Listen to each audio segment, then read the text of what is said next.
Hey guys, let's talk about oil pastels. Now this is a common brand you can find a lot. It's a set of 16, just Crayola, pretty cheap, pretty nice. I like this set, that's what I have at school. You can find much bigger sets though that have many, many more. Really just depends what you're looking for. But let's just talk about the small set. So, oil pastels, they're like very oily crayons. You notice they are very thick, okay? If you feel them, they're very oily. They're almost slippery to them, okay? So these pastels work a lot like the chalk pastels. The fact that they're very bright, they're very thick.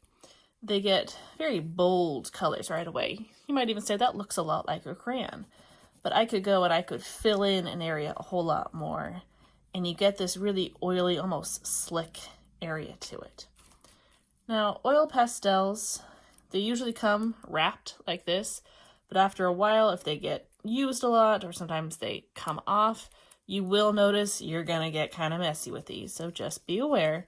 These ones are also a pretty messy material. And you'll also notice these little chunks kind of fly off, and if you're not careful, you can smear them. Oil pastel, just like chalk pastel, does smear fairly easily. So it's something you got to keep in mind while you're working. Be conscious about it. Like I'm right-handed, so I would not start on the right and move left because I'm just going to smear everything. I want to start on the left and move to the right. Start at the top, move to the bottom. So great little ways to make sure you don't accidentally mess up your work that you spent so long on. So one thing I like about oil pastels is you can color an area lightly, and then I can push harder, and it gets darker. I can push even harder, and it's going to get darker then, because it's filling and putting more of that oil pastel down each time. Now, when you do that, what's cool is you can actually layer your colors on top of each other. So I could take my green now, go on top of the light area, and press light, and then I'm pressing lighter and lighter and lighter, and I can get a blend out of these. Now, blending oil pastels, you can use your finger a little bit.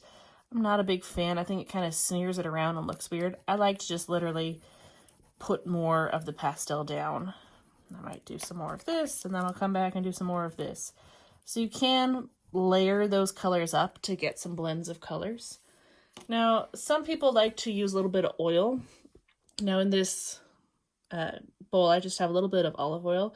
Q-tip, I could just dip that in the oil. Now, since this is an oil pastel, it's oil-based, so you can use that oil to kind of help you blend and smear things around. You know, it's just showing it up, shining in the light, but you can see how I'm kind of blending those colors out. This is a nice technique.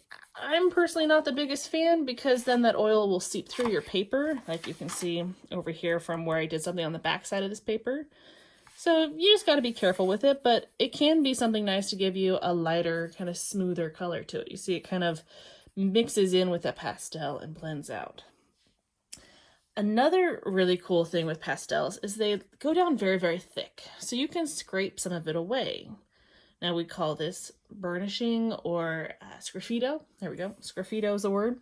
Now you can just take a paper clip and I could open it up. You could use anything, even a fingernail. And you could draw back into that pastel and it takes it away. It scratches it out, but it's a cool way to add some extra little depth and dimension into your pastel pieces by scratching it back, using that hatching or cross-hatching technique where you scratch in different directions. Could use it to try to clean up little areas, but oil pastel will never erase all the way. I can try to scrape it back, but you see, it still stays really light no matter how much I scrape. So once you put that pastel down, there's no going back. You do got to be careful of the little bits that come up though. You see them around the paper there.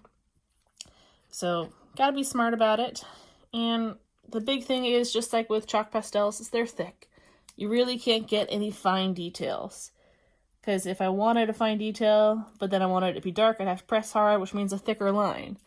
You could try to get a clean edge, maybe by finding a corner, but even then, that's going to flatten out pretty quickly. So these are used for bigger, thicker areas with your drawings. Now, oil pastels can make for some really cool pieces. They end up looking a lot like paintings in the Impressionist style.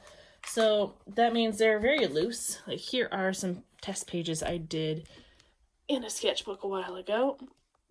So you can see at the top here, I was able to blend my colors really well. I added up a bunch of layers on top of each other for that part. You can see some of the things I don't like is that it's thick, it's hard to do small details, it smears, can't really erase, but it is bright colors, it's cheap, it's paint-like, it's great for that impressionist style. So like my dog here that I did lots of little marks and layering them up, and it really looks almost like a painting that way. So it's really cool to build up those layers, to scratch things off, to get little details. Like, say, this collar. I could come back and add in some of those details just by scratching away. So that way we could see where different parts are. Maybe I could scratch in his name if I took the time to do it. Yeah, it's hard to see now because it's very small. But it's a fun thing to play with. You can get some really bright, fun colors. Again, these are oil pastels. Try them out.